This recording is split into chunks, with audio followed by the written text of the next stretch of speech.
mas a gente tem que ter muito claro que nós estamos diante de um governo que é criminoso, não é? É um governo que, desde que se iniciou, ele comete diariamente crimes comuns, não é? Existem até dois pareceres muito importantes da Ordem dos Advogados do Brasil, que levaram representação ao Procurador-Geral da República para início de processo por crime comum perante o Supremo Tribunal Federal. E também crimes de responsabilidade.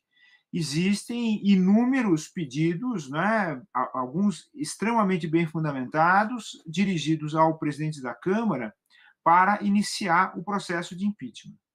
Mas aí o que acontece, Rodrigo e Daiane?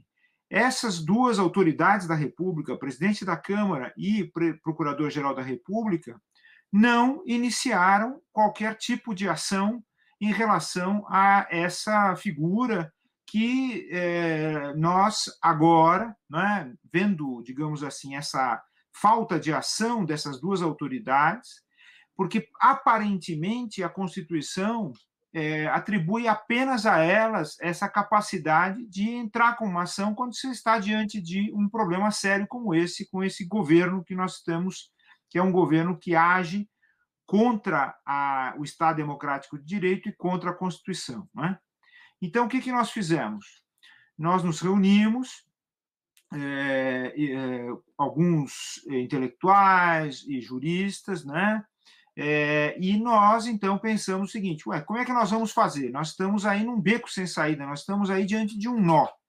Então, para desatar esse nó, eu, então, imaginei exatamente a possibilidade de nós iniciarmos essa ação, que é uma ação civil originária, é o nome que toma lá no Supremo Tribunal Federal, e que visa a declaração de incapacidade do presidente da República e, como decorrência dessa declaração de incapacidade, o seu afastamento, não é? E é importante dizer duas coisas, eu acho que muita gente fica preocupada com esse termo incapacidade, né?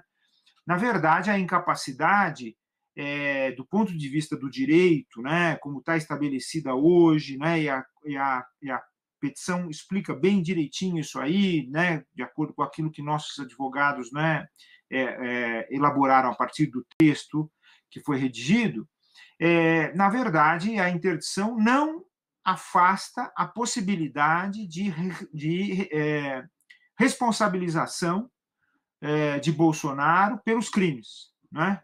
Tanto do ponto de vista do crime comum, quanto do ponto de vista do crime de responsabilidade. E se não houver atuação das autoridades brasileiras com relação a esses dois crimes, então o Tribunal Penal Internacional, né? Porque o Tribunal Penal Internacional ele só vai processar se não houver ação do tribunal local.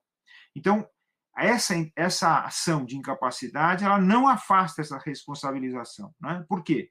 Porque ela se restringe a afirmar a incapacidade, né, do ponto de vista psíquico, do ponto de vista social, do atual presidente da República, com relação ao exercício da presidência, portanto, ao cargo de presidente, ao exercício da presidência, e também, uma coisa que o pessoal tem me perguntado com muita sabedoria, e também do cenário político, né? Eu fico espantado, o Rodrigo, Daiane, quando eu vejo as pessoas falando de um Bolsonaro candidato, quando, na verdade, isso é impraticável, né? Você pense um pouquinho, desde 88, a Constituição Federal, todos os presidentes, né, de Sarney a Dilma, todos eles cumpriram a Constituição. Muitos deles até se manifestaram contra a Constituição, como foi até o caso do Sarney, logo que se iniciou a vigência da Constituição. Mas se submeteu a ela, né? E todos se submeteram. Agora, essa presidência da República vem e se põe contra a Constituição diariamente, contra os princípios que a Constituição estabelece, contra os valores que a Constituição estabelece, os direitos, não é?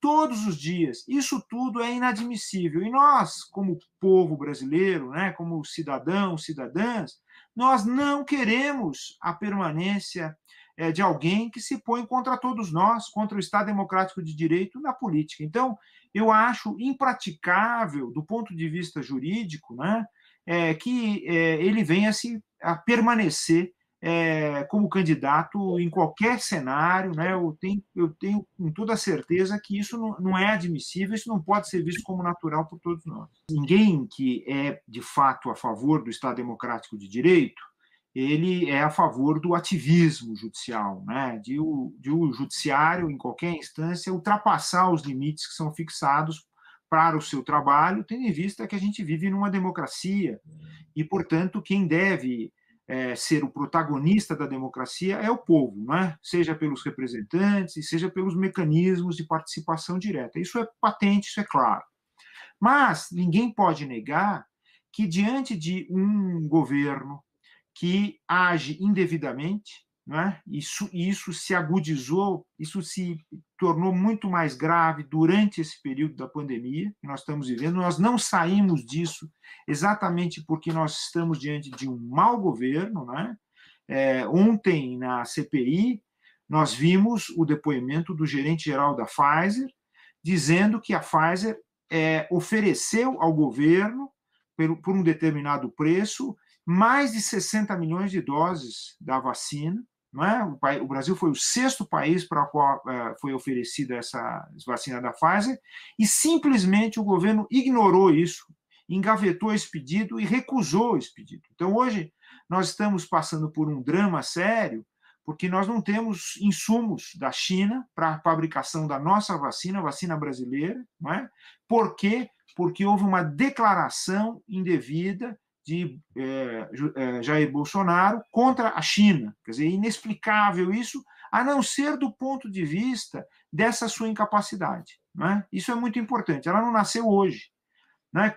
Se nós formos analisar a história, nós vamos pensar o seguinte: o que efetivamente fez Jair Bolsonaro como deputado? Não é isso? Quais foram os projetos que ele aprovou para o bem do Brasil? Né? E nós não vamos encontrar absolutamente nada. E o resultado dessa gestão deletéria, desastrosa, destruidora da saúde pública brasileira, do meio ambiente, das populações indígenas, das populações minoritárias brasileiras, das populações periféricas, o resultado é também nada, a não ser destruição.